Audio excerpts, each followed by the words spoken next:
وہ خدا بہت بابرکت ہے جو اگر چاہے تو تمہارے لیے اس سے بہتر چیزیں بنا دے، یعنی باغات جن کے نیچے نہریں بہہ رہی ہوں، نیز تمہارے لیے محل بنا دے۔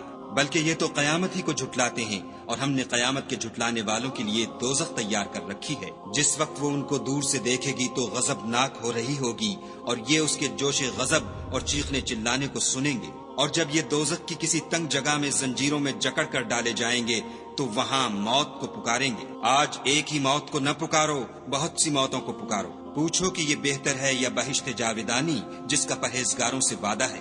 یہ ان کے عملوں کا بدلہ اور رہنے کا ٹھکانہ ہوگا۔ وہاں جو چاہیں گے ان کے لیے میسر ہوگا، ہمیشہ اس میں رہیں گے۔ یہ وعدہ خدا کو پورا کرنا لازم ہے اور اس لائق ہے کہ مانگ لیا جائے۔ اور جس دن خدا ان کو اور ان کو جنہیں یہ خدا کے سوا پوجتے ہیں جمع کرے گا تو فرمائے گا، کیا تم نے میرے ان بندوں کو گمراہ کیا تھا یا یہ خود گمراہ ہو گئے تھے؟ وہ کہیں گے، تو پاک ہے، ہمیں یہ بات شایع نہ تھی کہ تیرے سوا اوروں کو دوست بناتے، لیکن تو نے ہی ان کو اور ان کے باپ دادا کو برتنے کو نعمتیں دی، یہاں تک کہ وہ تیری یاد کو بھول گئے اور یہ ہلاک ہونے والے لوگ تھے۔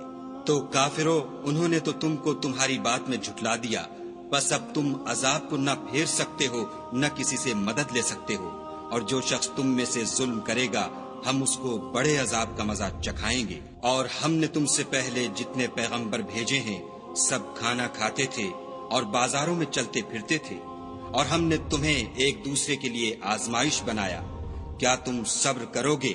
اور تمہارا پروردگار تو دیکھنے والا ہے۔ اور جو لوگ ہم سے ملنے کی امید نہیں رکھتے کہتے ہیں کہ ہم پر فرشتے کیوں نہ نازل کیے گئے، یا ہم آنکھ سے اپنے پروردگار کو دیکھ لیں۔ یہ اپنے خیال میں بڑائی رکھتے ہیں اور اسی بنا پر بڑے سرکش ہو رہے